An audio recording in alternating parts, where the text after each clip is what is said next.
look at it, as long as the Chargers exhibit ball control, then I think they got a puncher's chance tonight. And that was a team that I thought if anyone could challenge the Chiefs, it would have been the Chargers. But boy, that hasn't quite worked out at all, has it? No, it definitely hasn't worked out. There are a lot of teams right now who are kind of on the bottom end in regards to total offense. And the Chargers under Phillip Rivers has always been suspect. Never been a fan of Phillip Rivers, to be honest with you. But I think more importantly, when you look at Phillip Rivers, when you think of this offensive line, you think of the big time plays, right? So with that 360.8 yards total offense this season, they're not far down that actual ladder. But when you think of teams like the Saints, who has not had Drew Brees at least for a while, he comes back. Another winner, Teddy Bridgewater, will be a free agency at the end of the season. Whether or not he'll be a part of that free agent class,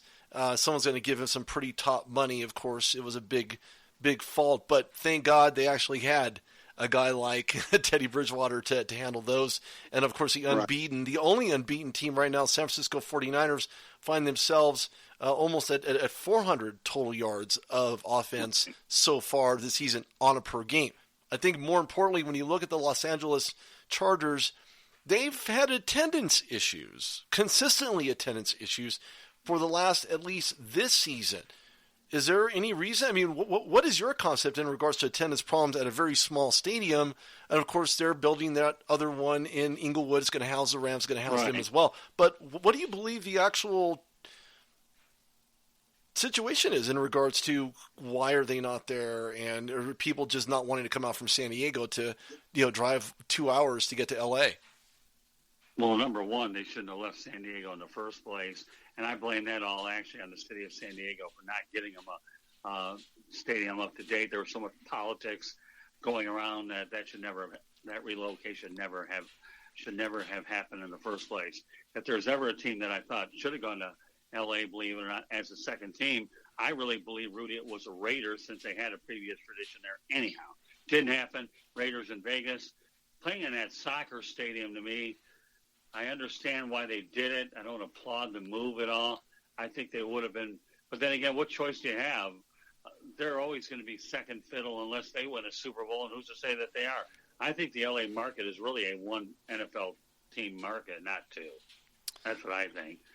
Well, LA's huge, though. I mean, look, the San Diego Chargers came back. They came into Los Angeles just a couple years ago. Why? Because they weren't getting the attendance.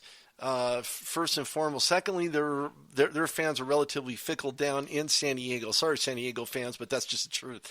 And what ended up happening was there was a measure, and that measure didn't pass. So that measure forced this team to find themselves in Los Angeles because it's the most highly populated per capita, where seats can constantly be filled.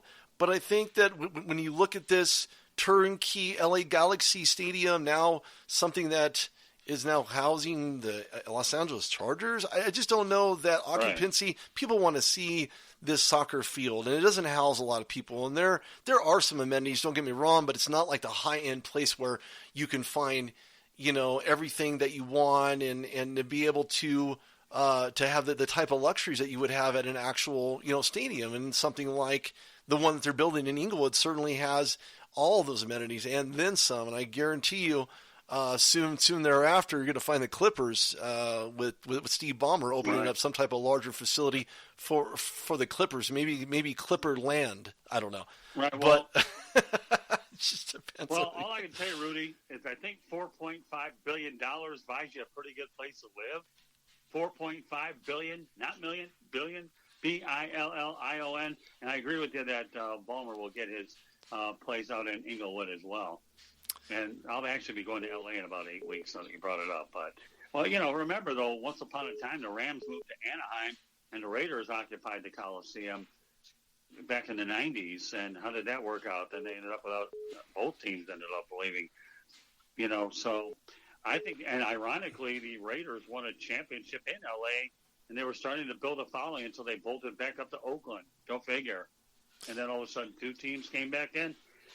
A lot to absorb there, but, you got to remember that in Southern California, I deal with this too in Florida, that if you're not winning, there's a lot to do. You have the beaches, and there's a nightlife out here. And you have to really, really, really work hard for that entertainment dollar. You really, really do, to get people to go to these events, especially with them being a lot more money. But don't lose sight of the fact, too, Rudy, that part of the attendance issue that you deal with nowadays is that fans can go ahead and go to their sports bars, and they can watch these games and not have to spend a lot of money actually at the games, between the ticket, the parking, the food. You know, what's wrong with going to your sports bar and being able to do it? I mean, if you actually, as a fan, had to buy a ticket, would you really go? I'm going to probably err on the side of no, and there's a lot of reasons behind that. Because, again, Charger fans are fickle, whether you're in San Diego, whether you're in Los Angeles. And I think more importantly, when you look at this big situation about Dean Spanos, who has been approached by going to the UK, he says as much ado about nothing. He called it BS. So, you know, you have reports, people trying to make themselves feel good by talking about how the Chargers are going to leave the area, they're going to go somewhere else. To be honest with you, this is a lot about nothing. The fact alone that they're having a new stadium built for them that's going to house the Chargers next season or even the following season in a full capacity, he's going to realize that basically this is the place to be. This is why I wanted to be here. And clearly, you know, you do have the Great Western Forum, which is still there. But at the same token, it's still Los Angeles, man. I'm from there. I'm a Southern California native. And the last thing I wanted to see when the Lakers left the Great Western Forum to go to Staples Center, I thought to myself, man, that's too far. I don't want to be there. It's going to cost a lot more money, et cetera, and so forth. But at the end of the day, it was about what's better for the team. And to be honest with you, it was probably the best move they could have made. In hindsight, again, probably one of the best moves they could have made. But I think overall, the Chargers, with other teams coming in, and I'm going to use the Steelers as a great example of that. When Steelers traveled to Los Angeles to play at StubHub, it was Steeler Nation. It wasn't about the Chargers. It wasn't about Charger fans. And when they pumped in all that music, Renegade at Steelers play at Heinz Field at home, that was a clear indicator that perhaps maybe this isn't the right place to have LA Charger football. And so this entire stadium is going to be the precursor to hopefully house more fans, have better amenities. Yeah, the prices are going to go up, but you're going to get what you pay for. And again, the Chargers are not exactly the greatest product, nor have they ever been the greatest product to watch.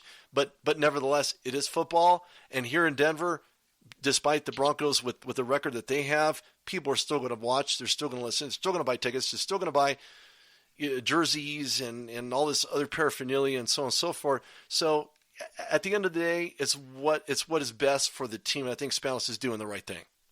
Well, first of all, I'm going to ask you the question. I don't know if you answered it, but I'll ask it again, then I'll give you the same exact answer. Well, maybe not, but would you go to a game if you had to pay out of your pocket to go to an NFL game? Yes or no? I have. Huh? Yeah, I have. Yeah. Okay. Absolutely. And you know, and my attitude is no. Unless I'm covering it, I can't go. That's all there's to it. Because it's in my blood, Rude. It's in my blood. I can't sit out there and listen to a bunch of obnoxious drunks screaming out the top of their lungs. I need to be in the press box where I'm around writers, and I get so locked in working-wise, it's hard for me to do it. If I can't cover a game, I'll go to a sports bar and I'll watch it there. That way I can leave whenever I want. Sure. Now, that's just me, Rudy. Okay. Yeah, I understand. I think the move to LA works out in the right stadium. You got to remember, Rudy, I live in a warm weather climate too, okay? And you know, whether we're at the Jaguars, the Buccaneers, the Dolphins, they get a lot of transplants that go to these games, and all you got to do is look in the stands, and you realize that they get pretty good crowds. Why do you think the Jacksonville Jaguars would probably never give up the Packers home game in Jacksonville? Because they only see each other once every 8 years.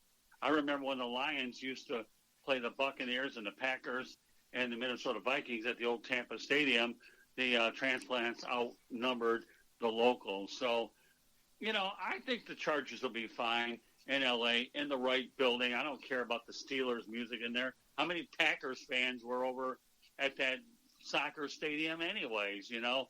It doesn't really make any difference to me. But remember the one thing you're probably missing out on to begin with, okay? Eli Manning was the number one pick in the draft. and said, I'm not going to San Diego. If you don't trade me, I'm not going to report. Forced his hand. The Chargers got Phillip Rivers. So that what I'm saying is there was a losing culture. Eli Manning didn't think he could win there. Got shipped to the Giants pretty quickly. The Chargers got smart, got Rivers. Hey, Rivers isn't a bad quarterback. He's been good for the area. Nothing wrong with it. I got to say it's a win-win for both those franchises because they had long-time quarterbacks in those respective markets. So sure. Yeah. But one thing that Eli Manning has gotten the Giants franchise are 2 Super Bowls. What has Phillip Rivers got in this franchise? Records, numbers, get in the Hall of Fame. Right. That's great and wonderful, and I have no problem with that. And he's certainly going to do his absolute best to be sure that he gets into the Hall of Fame. The problem is that he doesn't have any rings to prove that he's one of the best. And, of course, you can have the argument, well, what happened to Dan Marino? No ring. Warren Moon, no ring. There's a laundry list of guys out there. Thanks for making my point for me. That's what I'm telling you. Well, Man, RudeDog, you're really great because you make my points for me. I don't have to get in a debate with a guy that's giving me all the facts I need to know anyway. Hey, numbers don't lie. Numbers don't lie. Numbers don't lie. Why do you want to go? Why do you think John Elway did not want to go to Baltimore and play under Robert Ursay? He forced his way out of there and ended up with Denver. How did that work out? Well, it didn't work out. So he doesn't want to pick a quarterback, apparently. That still seems to be the issue here in Denver. You know, want to go ahead and work for a damn alcoholic that ran Howard Schnellenberger out the door for some stupid reason, but for another conversation. But, the Giants. But I think the thing that Eli Manning, you have to understand, is he knew that the Giants were a very well-run organization at the top with the Mara family. Okay, the Mara family trumped, the Spanos family. No, this is not a presidential reference, even though the word got in there. Okay. But he knew where that jewelry was coming from. Right. And the Giants have a fine history, deeper than Eli Manning. Ever heard of Bill Parcells? Phil Simms? Duh. Yeah. And we're talking about Super Bowl rings. What about championships before the Super Bowl era? Sure. So, but to answer your question, the Chargers will be fine in Los Angeles in the right facility. They were. I think they need another quarterback. I think they need another quarterback. I'm sorry. I've always had a problem with his release. And I think more importantly, when you look at guys like him, his inability to stay consistent. I don't know if it has anything to do with that throw or not, but it's decision-making processes. Maybe having 7 kids and not being able to sleep at night has something to do with it. I don't know. But if the Chargers want to win, first you get rid of Ken Whisenhunt, which is exactly what they did. Did they need to do that? I don't know, but it certainly seems to be working for them. And secondly, do they draft a quarterback? I think they do. I believe they do. They need to have one in there. They tried different guys in there from Ohio State and all these other colleges. It just doesn't seem to work out for them at all. Cardale Jones was one of them. That guy's been around in the league. Right. I don't know how many teams. And so now he's with his 4th team or 5th team or something to that effect. So I think the Chargers would be doing themselves the best aspect and the best justice for this team and to keep winning is to draft a quarterback. This is Rudy Reyes here. This is a MotorMan and RudeDog, joined here by Scott Morgan Roth here at South Florida Tribune. Be sure to check us out at Take No Punches on Twitter and give us a follow.